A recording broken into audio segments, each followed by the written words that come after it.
We tell ourselves a comforting story about cannibalism, that it's what starving people do. The last desperate thing when every other option is gone and the choice is eat or die.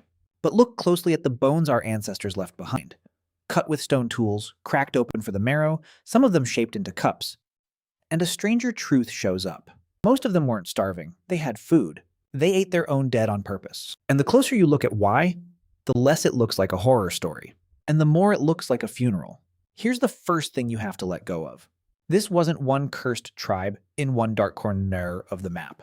Dig into the human past on almost every inhabited continent, and you keep finding the same quiet evidence. Human bones treated exactly like the bones of a hunted animal. In Europe, in Africa, in the Americas. Across hundreds of thousands of years, not once, not by accident. Again and again and again, which means something uncomfortable about your own family tree. Go back far enough, and you don't have to go as far as you'd like, and somewhere back there is a direct ancestor of yours who did this, who ate another human being and thought nothing strange about it at all. That's not an insult. It's just the math of having ancestors. Everyone alive today is descended from people who, at some point, treated a human body as food. And I want to be clear about the scale of this because it's easy to picture a handful of freak sites. It's not a handful. It's a pattern that spans more of human history than farming, than writing, than cities, than almost anything you'd call civilization.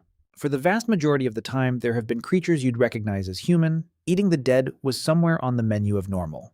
The strange, sanitized world where it never happens, that's the new thing. That's the exception. You're the exception. So the question was never really did it happen. The evidence for that is overwhelming. The real question, the one that actually keeps anthropologists up at night, is a much harder one. Because when you find a pile of old, broken human bones in a cave, how do you know you're looking at a meal? And not a grave. This is where it gets genuinely clever. Because a body that was cannibalized and a body that was lovingly buried can end up looking almost the same after 20,000 years. Almost. The difference is written in tiny marks, and archaeologists have learned to read them like a language. Start with the cut marks. When you strip meat from a bone, your blade leaves fine, straight scratches, and they cluster in specific places. Around the joints where tendons hold everything together, along the big muscles. The exact same places you'd cut on a deer. So when human bones carry cut marks in the identical pattern used to butcher an animal, that's not a burial. That's butchery. Then there's the marrow. Inside your long bones is a soft, fatty, calorie-rich core. Animals don't crack their own bones open to get at it. People do. And prehistoric people did it to human bones with the same technique, the same tools, the same practiced efficiency they used on horses and reindeer. And then there's the detail that removes all doubt. Human tooth marks on human bones. Someone put these in their mouth. Someone chewed. Put it together, and one site tells the whole story. A cave in England called Gough's Cave from around 15,000 years ago. The people there didn't just eat their dead, they processed them completely. Flesh carefully filleted away, bones cracked for marrow. And 3 of the skulls were cleaned, shaped, and trimmed into cups, bowls made from human heads. Among the remains was a teenager and a child, around 3 years old. And on one forearm bone, researchers found something that changes everything. A deliberate zigzag pattern engraved into the bone with a stone tool, carved in the middle of all the butchery, for no practical reason at all. You don't decorate your food. You decorate something that means something. And there's one more tell, quieter than the rest, where the bones ended up. At these sites, the human remains weren't laid out with care in a special place.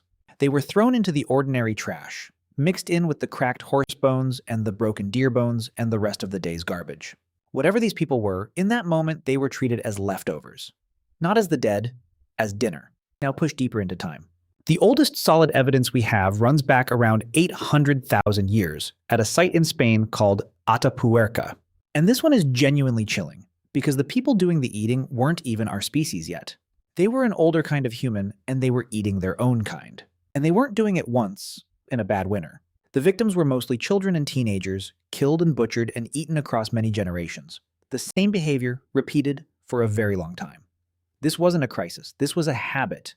Possibly even a strategy.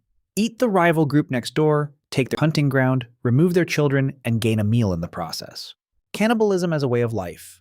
800,000 years before anyone carved a skull into a cup. So which is it? A cold source of calories, a grim meal, or a sacred rite? Because it turns out the answer isn't one or the other. And that's exactly where the comfortable story starts to fall apart. Go back to the story we started with. Cannibalism as pure survival.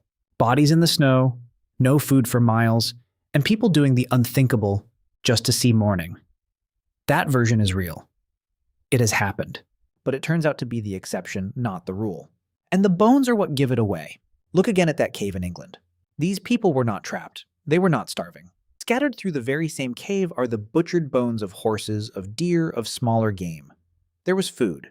Ordinary, uncomplicated food right there. They ate their dead anyway. Not because they had to, because they chose to. And once you accept that, once you throw out they were starving, you're left staring at a much stranger and much more human question.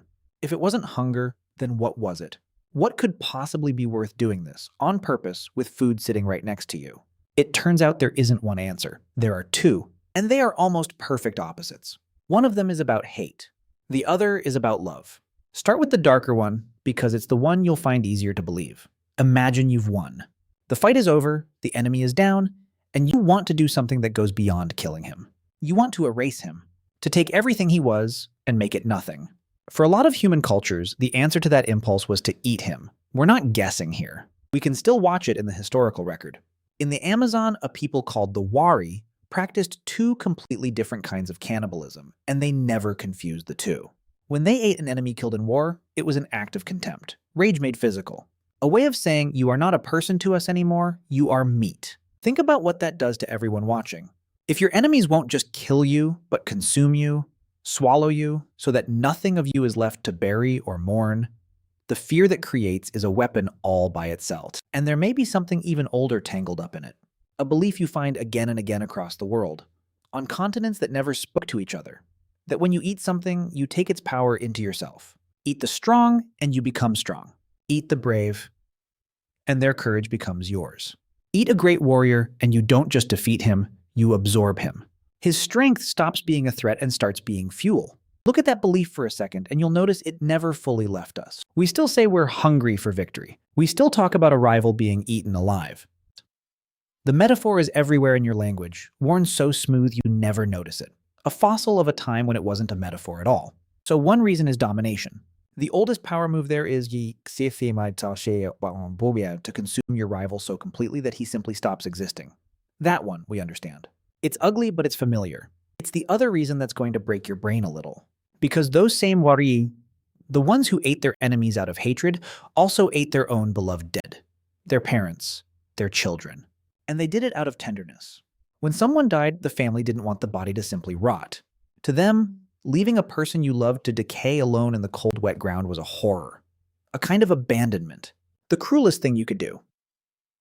So the community gathered. And with grief, and care, and ceremony, they consumed the body of the person they had lost, taking them in, keeping them close in the most literal way a human being can. It was considered the most respectful, most loving, most honorable thing you could possibly do for someone. And there was a mercy in it that we've almost forgotten how to see. Think about what a grave actually asks of you.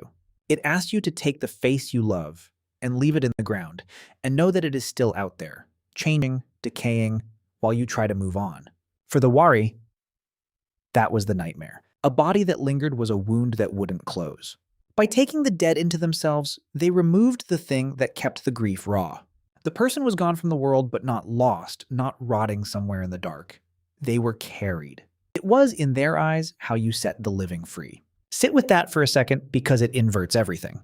To them, our way, sealing a loved one in a box and lowering them into a hole to be eaten slowly by the earth and the worms alone, that was the disturbing option. That was the cold one. Now go back to Gough's cave. Back to that 3-year-old and that engraved bone. Seen through this lens, the careful filleting, the shaped skull cups, the little decoration carved with such attention, it stops looking like a slaughterhouse. It starts looking like a ritual, a goodbye. Grief in the only language these people had. We can't crawl inside their heads across 15,000 years and know for certain. Serious scientists still argue about it. Was Gough's cave a meal or a mourning? But the fact that it's even a real debate should tell you something. That the line between eating someone and honoring someone was, for most of human history, far thinner than the one you were raised with. And if all of this still feels safely far away, like something that happened to other people, long ago with nothing to do with you, I need to show you one last thing. Because cannibalism didn't just leave marks on old bones. It left a mark inside living human bodies. Possibly inside yours. For this one, we don't have to go back to the Ice Age. We only have to go back to the last century.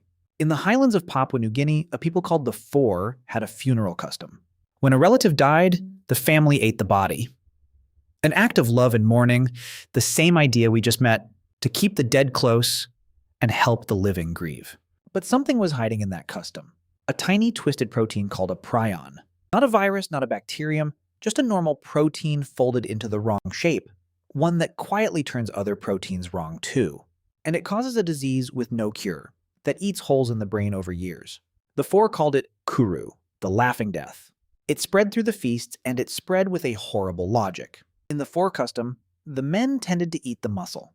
The women and the children ate the rest, including the brain. And the brain is where this particular poison is most concentrated. So the disease fell hardest on mothers and their kids. And it was patient. A prion doesn't make you sick in a week. It can sit silent in your brain for years, sometimes decades, up to half a lifetime, before it finally unfolds. When it came, it took away balance, then movement, then speech, and along the way it could break loose sudden fits of laughter that the sufferer couldn't control. That's why they called it the laughing death. You could carry it, unknowing, to feast after feast, long before the first tremor ever appeared. At its peak, this one disease was killing so many people that some 4 villages were running out of women. And here is where it becomes about you. That kind of pressure, a disease killing people before they can have children, is exactly the kind of force that reshapes a species. And in the Four, scientists watched it happen in real time. People who carried a particular version of a gene, called PRIMP, were protected.